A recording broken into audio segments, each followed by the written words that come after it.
오늘 제목이 부활 이후 그리고 변화입니다. 자, 부활에 대한 것은 부활절만 생각하고 끝나는 경우가 많습니다. 이번에는 부활절 이후, 부활 그 이후에 중요한 것이 무엇인가를 한번 생각해 보는 시간을 가지려고 합니다. 고린도전서 15장도 그렇게 마치기 때문이다. 마지막은 부활 그 이후에 대한 이야기가 나옵니다. 바울이 고린도전서 15장을 통해서 부활에 대한 두 가지 질문을 받게 됩니다. 그 첫 번째 질문이 12절에 나오는데, 그리스도께서 죽은 자 가운데서 다시 살아나셨다 전파되었거늘 너희 중에 어떤 사람들은 어찌하여 죽은 자 가운데서 부활이 없다 하느냐. 자, 이것에 대한 답변은 제가 지난주에 말씀을 드렸죠. 두 번째 질문이 무엇인가 하니 35절입니다. 죽은 자들이 어떻게 다시 살아나며 어떠한 몸으로 오느냐에 대한 것에 대해서 좀 집중을 해 보겠습니다. 어떻게, 어떤 몸으로 부활이 되느냐에 대한 내용입니다. 바울이 살던 당시에 죽음과 부활에 대한 사상들이 있었습니다. 사도행전 17장 18절에 보면 두 종류의 철학자가 나오는데 에피쿠루스와 스토아 철학자들입니다. 이들이 아테네에서 같이 쟁론하게 되어지는데, 이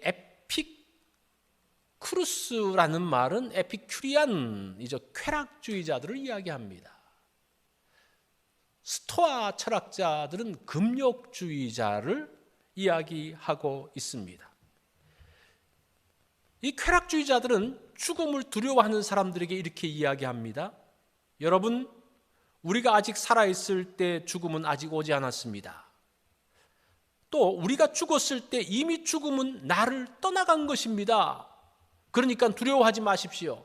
이게 아주 궤변적인 말로서 죽음을 외면했습니다. 이 사람들이 에피큐리안 쾌락주의자들입니다. 또 이 스토아 철학자들은 죽음에 대해서 참으로 진지하게 생각했습니다. 이들은 죽음을 이렇게 정의했습니다. 죽음은 우리가 신에게 연합하는 것이다. 우리의 육체는 소멸하고 영은 신의 일부가 되어 신의 품에 안겨버린다라고 이야기를 합니다. 굉장히 영적인 말이죠. 여기에서 영혼 불멸설, 이 영혼은 영원히 없어지지 않는다라는 그런 사상이 나오게 되어지죠. 이것은 사실은 헬라 철학의 모태가 되는 이원론에서 나온 겁니다. 자, 이런 생각들이 그때만 있는 것이 아니고 사실은 오늘날도 있습니다. 죽음을 외면하는 부류가 있죠. 그들은 궤변을 말하면서 죽음을 피해버립니다. 또 한 부류는 죽음을 진지하게 생각합니다. 죽음 이후에 세상이 있다라고 말합니다. 그런데 그들은 육체는 이 땅에 두고 영혼만 부활한다라고 이야기합니다. 영혼만 부활하는 영혼 불멸설. 사실은 윤회 사상도, 불교의 윤회 사상도 영혼이 없어지는 건 아니죠. 그런데 성경에서 말하는 영혼 불멸은 육체의 부활을 포함하고 있습니다. 이것이 다른 그 헬라 철학이라든지 또 다른 데서 이야기하고 있는 영혼 불멸과의 다른 점을 보여줍니다. 예수님은 부활을 말씀하실 때에 몸의 부활을 말씀합니다. 십자가에 죽으신 예수님이 부활하셨을 때에 무덤에 갔을 때 그의 육체는 찾아볼 수가 없었습니다. 영혼뿐만 아니라 육체도 함께 부활했기 때문입니다. 그래서 성경은 우리 육체를 하나님의 성전이라고 이야기를 해요. 육체를 중요하게 생각합니다. 우리의 몸을 함부로 굴려서는 안 됩니다. 우리의 몸도 함께 하나님 앞에 설 것을 말하고 있습니다. 그래서 우리의 몸을 악한 도구로 더럽게 난폭하게 사용해서는 안 된다라는 겁니다. 자, 오늘 주제는 부활 이후의 변화. 자, 그렇게 부활한 몸이 어떻게 변화하는가에 대한 것을 말씀합니다. 다양한 질문이 있겠지만 오늘은 본문을 중심으로 몸의 변화를 살펴보겠습니다. 자, 그 첫 번째가 변화의 모습을 50절이 소개를 하고 있습니다. 형제들아, 내가 이것을 말하노니 혈과 육은 하나님 나라를 이어받을 수 없고 또한 썩는 것은 썩지 아니하는 것을 유업으로 받지 못하느니라. 자, 50절은 변화되어져야 되는 이유를 말합니다. 여기서 혈과 육은이라고 말하는데, 혈과 육은, 혈은 피를 말하죠, 육은 몸을 말하죠. 그냥 우리 현재의 몸을 이야기합니다. 우리 현재의 이 몸의 상태로는 하나님 나라에 들어갈 수 없다라고 말씀을 하고 있습니다.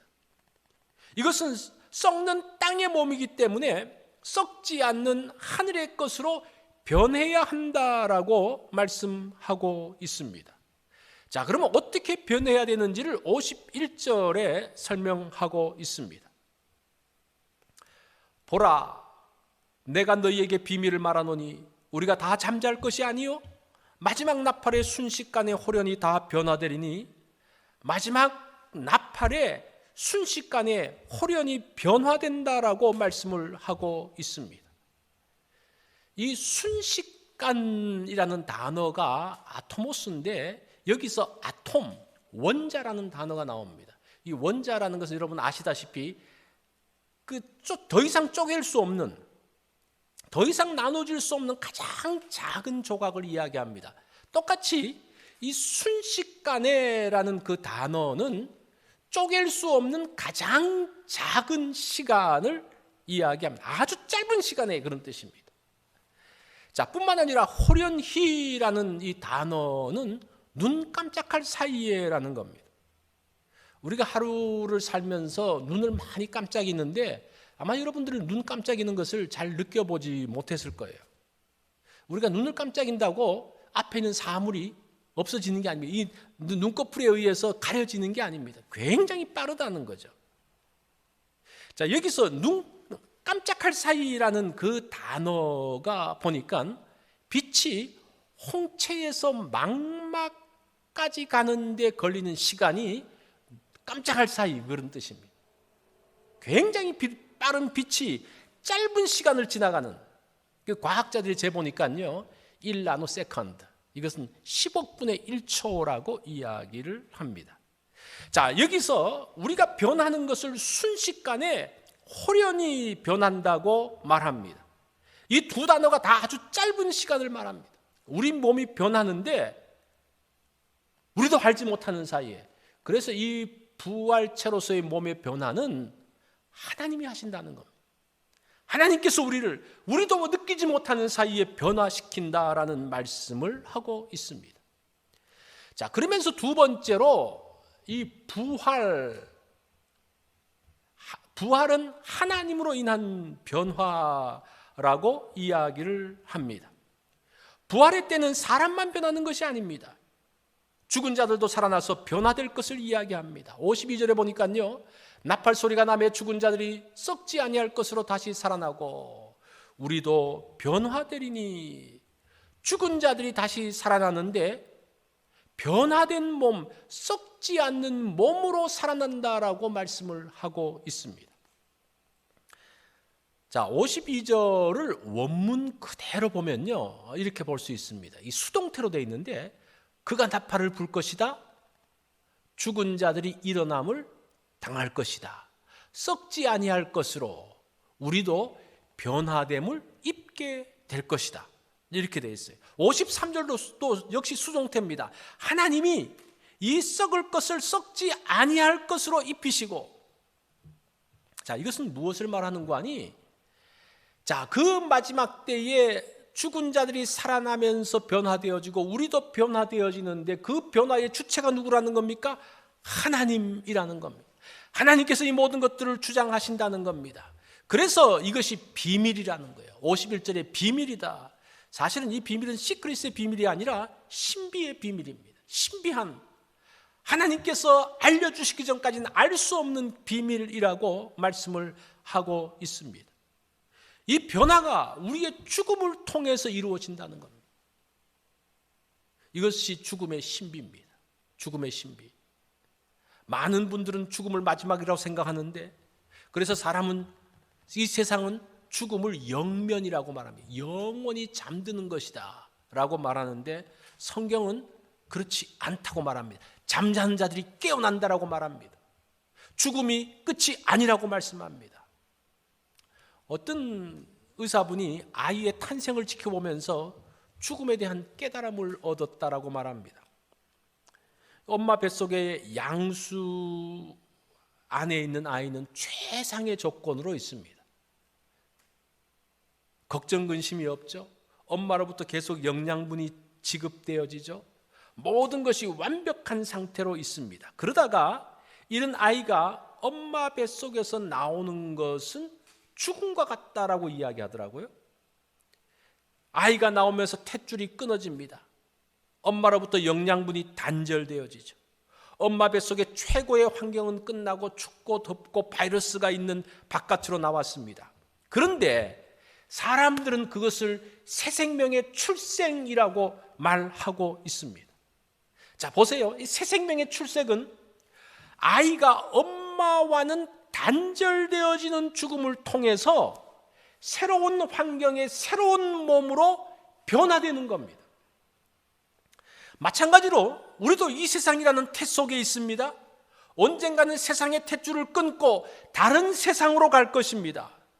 이 세상에서는 죽음이라고 이야기하는데, 저 세상에서는 새로운 생명으로 출발한다고 말합니다. 이게 죽음이라는 거예요. 성경은 이것을 죽음이라고 말하고 있습니다. 이것은 자연 속에서도 발견되어집니다. 씨를 심으면 씨는 땅 속에 들어가서 자기의 몸이 없어집니다. 없어짐을 통해서 새로운 생명이 나온다는 거예요. 씨의 입장에서 보면 죽음입니다. 죽음은 새로운 생명으로 변화되어지는 과정입니다. 애벌레가 나비로 바뀌는 것도 마찬가지입니다. 애벌레가 고치가 되어 죽어가지만 그곳에서는 아름다운 나비가 탄생합니다. 새로운 몸이 만들어집니다. 이쪽에서 보면 죽음인데, 새로운 변화의 몸에서 보면 새 생명의 출발이라는 겁니다. 이것이 지금 고린도전서에서 말씀하고 있는 죽음, 성경에서 말하고 있는 죽음의 모습입니다. 그래서 마틴 루터는 이런 말을 했습니다. 주님의 부활 약속은 성경에만 기록된 것이 아니라 봄에 자라는 나무잎마다 다 기록되어져 있다. 아주 참 재밌는 통찰이죠. 이 자연에 새롭게 피어나는 그 새 생명 가운데서 이런 부활의 모습들을 볼 수 있다라는 겁니다. 죽음이 새 생명으로 변화되어지는 것은 자연의 모든 생명체 가운데 다 나타나고 있습니다. 그런데 인간만 그것을 보지 못하고 있습니다. 자연에서 이런 것들을 보게 된다면, 이것을 통해서 죽음이 끝이 아니라는 것을 안다면 우리는 죽음에 대한 다른 관점을 가질 수가 있습니다. 이것을 안다면 신앙을 갖지 않을 수가 없죠. 자연에 숨겨둔 하나님의 메시지를 본다면 얼마나 좋겠습니까? 자, 우리가 또 세 번째로 살펴볼 것은 부활의 능력, 부활의 독특성에 대한 모습입니다. 변화된 몸은 죽지 않습니다. 그게 54절과 55절에 나오는 내용입니다. 이 썩을 것이 썩지 아니함을 입고 이 죽을 것이 죽지 아니함을 입을 때에는 사망을 삼키고 이기리라고 기록된 말씀이 이루어지리라. 사망아 너의 승리가 어디 있느냐? 사망아 네가 쏘는 것이 어디 있느냐? 이 말씀은 이사야서 25장 8절과 호세아 13장 14절을 인용한 말씀입니다. 자, 먼저 그 54절에 나오는 사망을 삼키고 이기리라는 말씀은 이사야 25장 28절 사망을 영원히 멸하실 것이라는 말씀의 인용입니다. 이사야 25장은 아하스 시대의 배경이죠. 여기서 이 사망은 뭔고 하니 이스라엘을 무너뜨리려고 하는 아수르의 세력을 이야기합니다. 하나님께서 아수르의 세력을 무너뜨리겠다, 멸하시겠다라고 하신 약속이 바로 이것인데, 바울은 그 말씀을 가지고 사망을 향해서 이야기합니다. 사망을 삼키고 이길 것이다. 죽음도 그렇게 멸하신다는 겁니다. 이 추석가 렌스키는 이런 이야기를 합니다. 죽음이 더 이상 해를 입힐 수 없다고 하더라도 그것의 고통과 좌절이 남아있다면 죽음은 완전히 파멸된 것이 아니다.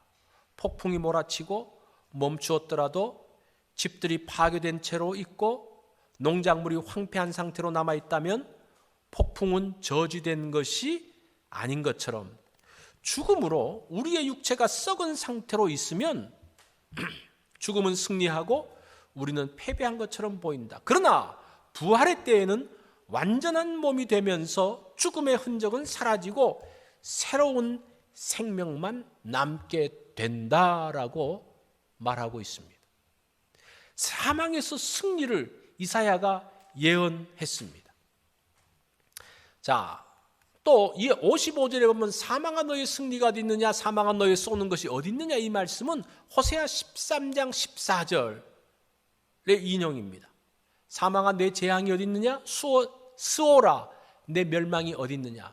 이 호세아서는 북이스라엘의 배경 가운데 있죠. 북이스라엘의 압제자들, 권력자들, 압제하는 권력자들에 대해서 사망이고 스올이라고 말하는데, 자, 그들에 대한 예언입니다. 그 예언 그대로 백성들을 고통스럽게 하고 파멸시키는 권력자들, 이 승리하지 못한다는 것을 말하는 것처럼 악한 자들도 마찬가지로 승리하지 못하고 패망할 것에 대한 예언입니다.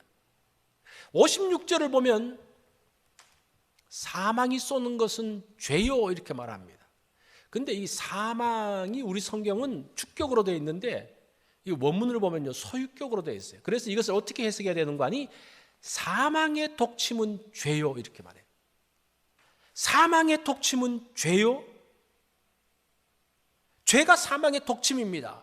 그래서 로마서 6장 23절에 보면 죄의 삭은 사망이라고 이야기합니다. 죄가 죽음으로 인도한다고 말합니다.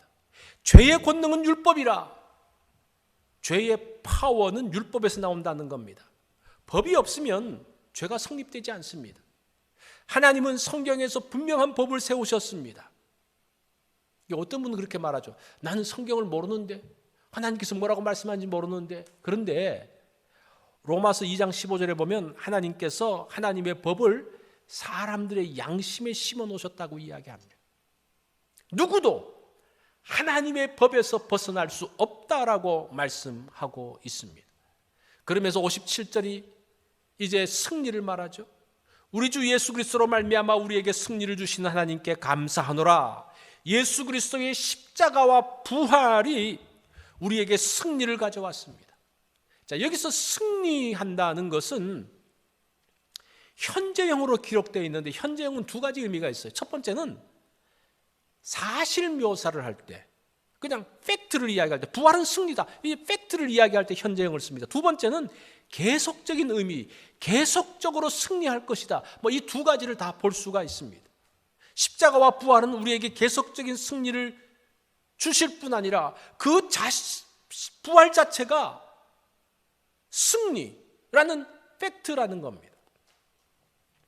자, 그러면서 부활 이후의 말씀을 이제 결론적으로 58절에서 말씀하고 있죠.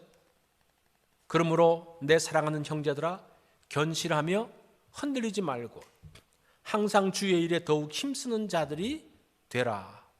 이는 너희 수고가 주 안에서 헛되지 않은 줄 알미라. 이 부활신앙은 견실하며 흔들리지 않습니다. 이 견실하다는 뜻이 고정되다라는 그런 뜻입니다. 흔들리지 않다는 말은 위치를 옮기지 않는다는 말입니다. 이 고든 클락이라는 분이 이 구절을 우리가 이해하기 쉽게 이렇게 설명합니다. 그러므로 우리는 감정을 억제하고 견고하고 변함이 없어야 하고, 이 견실함을 감정과 연결시키고 있습니다. 변덕스럽거나 침착지 못하거나 쉽게 낙심해서는 안 된다. 흔들림은 의지와 연결시킬 수가 있습니다. 우리가 감정적으로도 의지적으로도 견고하고 흔들리지 않을 것을 말씀합니다. 그러면서 우리는 주님께서 우리의 선한 일들이 우리에게 유익이 되실 것임을 알고 선한 일들을 더 많이 해야 한다라고 이야기했습니다. 자, 그렇기 때문에 견실하며 흔들리지 말며 뭘 해야 됩니까? 항상 주의 일에 더욱 힘쓰는 자들이 되라. 이게 힘쓴다는 단어가 넘치다라는 그 말이에요. 주의 일에 지금보다 더 넘치게, 더 많이 하라. 이 원문의 뜻은 그겁니다. 근데 중요한 것은 여기서 주의 일이 뭐라는 겁니다. 뭐냐는 거예요. 주의 일이 뭐냐? 아까 이제 고든 클락은 선한 일로 말했는데, 주의 일은 선한 일, 착한 일이라기보다는 이 문맥 가운데서는 부활로 인한 변화의 일, 예수 그리스도의 부활로 인해서 변화시키고 내가 변화되어지고 변화시키는 일에 힘쓰라는 그런 말입니다. 미국의 유명한 설교자이자 목회자인 아이언사이드 박사가 어느 날 자신이 즐겨가던 상점의 문이 닫혀 있는 것을 보았습니다. 창문에는 커튼이 내려져 있었습니다. 이상하다, 이 집이 왜 문 닫았지라고 살펴보니까 그 입구에 이렇게 쓰여져 있었습니다. 내부 수리 중. 그 후에 그 가게는 여러 달 동안 닫혀 있었습니다. 자, 그러던 어느 날 가게 문이 활짝 열렸습니다. 이 들어가 보니까요, 가게 안이 완전히 새롭게 바뀌었습니다. 들어가는 사람들도 기분 좋게 물건을 사서 나오는 것을 보았습니다. 그러면서 이 아이언 박사가 예수 믿는 사람에게 있어서 죽음이라는 것은 내부 수리 중과 같구나 라는 것을 깨달았다는 거예요. 그렇게 변화되어지는, 죽음이라는 것은 그냥 끝나는 것이 아니라 우리가 새롭게 변화되어지는 그런 과정을 통해서 나아가는, 어떤 분이 그렇게 말씀하시더라고요.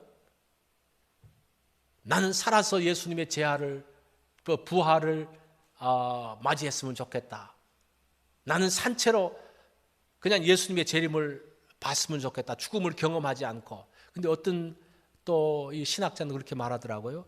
하나님께서 주신 이 죽음의 신비를 한번 경험해 보고 예수님의 부활을 맞이하는 것도 좋겠다라고 그렇게 말하는 분이 있더라고요. 그 말은 뭡니까? 이 죽음이라는 것이 굉장히 낯설고 두려운 것이 아니라 하나님이 주시는 또 다른 축복이라는 겁니다. 자, 부활신앙은 죽음에만 적용되는 게 아니에요. 죽고 난 다음에 부활, 물론 그것도 있지만 우리가 살아있을 때에 우리 인생에서 지독한 고난의 터널을 지날 때에도 필요합니다. 다시는 회복될 것 같지 않은 어려움, 그때의 죽음의 그림자가 드리웁니다. 두려움이 몰려옵니다. 다윗은 이때를 사망의 골짜기를 통과하는 때라고 말합니다. 지금 우리는 코로나 바이러스의 터널을 통과하고 있습니다. 어떤 분에게는 큰 위험과 두려움의 시기입니다. 이때 사망이 어른거리고 또 두려움이 몰려올 때, 이때가 변화의 때, 내부를 수리할 때임을 기억할 필요가 있습니다. 이때가 부활의 신앙 이후를 경험할 시간입니다. 부활 이후 주님께서 주실 그 변화를 경험할 시간이라는 겁니다. 결국 주님께서 승리하십니다. 이 모든 것들, 죽음까지 했으니까, 죽음까지니까 모든 것, 우리의 삶의 문제, 우리의 또 이 병 코로나의 문제, 또 우리의 또 다른 환경의 문제들을 다 승리할 거예요. 그런데 중요한 것은 승리는 하는데 어떤 방식으로 승리하냐는 겁니다. 그 가운데서 상처뿐인 승리, 그냥 얻어 터지고 그냥 상처 있고 그냥 힘들게 겨우겨우 승리할 것이냐, 아니면 넉넉하게 승리할 것이냐, 그 차이라는 거예요. 여러분들은 어떻게 승리하시겠습니까? 하나님께서 이미 승리를 주셨습니다. 부활의 주님이 승리하십니다. 근데 어떻게 승리하실 겁니까? 어떤 과정으로 승리하실 것입니까? 그게 중요하죠. 코로나의 골짜기를 지나면서 절망하며 낙심하며 마음이 상하지 말아야 됩니다. 힘들다고 상대의 마음을 다치게 해서는 안 됩니다. 그것은 사망의 세력이 하는 것입니다. 우리는 부활의 주님이 승리할 것을 믿고 이 과정을 정말 복되게 만들어 간다면 정말 넉넉히 이기는 승리가 될 것입니다. 우리를 해하려는 악한 세력을 보면서 바울처럼 사망한 너의 승리가 어디 있느냐? 너의 쏘는 것이 어디 있느냐? 라고 말하면서 넉넉히 이기는 성도들이 되시기 바랍니다. 그래서 이 내부 수리하는 이 시기가 끝나고 난 다음에 우리가 함께 모였을 때는 주님으로 인한 변화와 승리를 간증하는 그 많은 간증들을 가지고 나오는 그렇게 만나는 시간이 되어지기를 바랍니다. 부활 이후 부활은 부활로만 끝나는 것이 아니라 그 위에 변화가 있습니다. 그 변화를 통해서 부활이 완성되어지는 것들을 보게 됩니다. 오늘 이 말씀 부활 이후 변화를 통해서 우리가 몸뿐만 아니라 우리의 마음 또 우리의 영혼까지 온전히 변화되어지는 복된 시간을 누리기 바랍니다. 우리 다 같이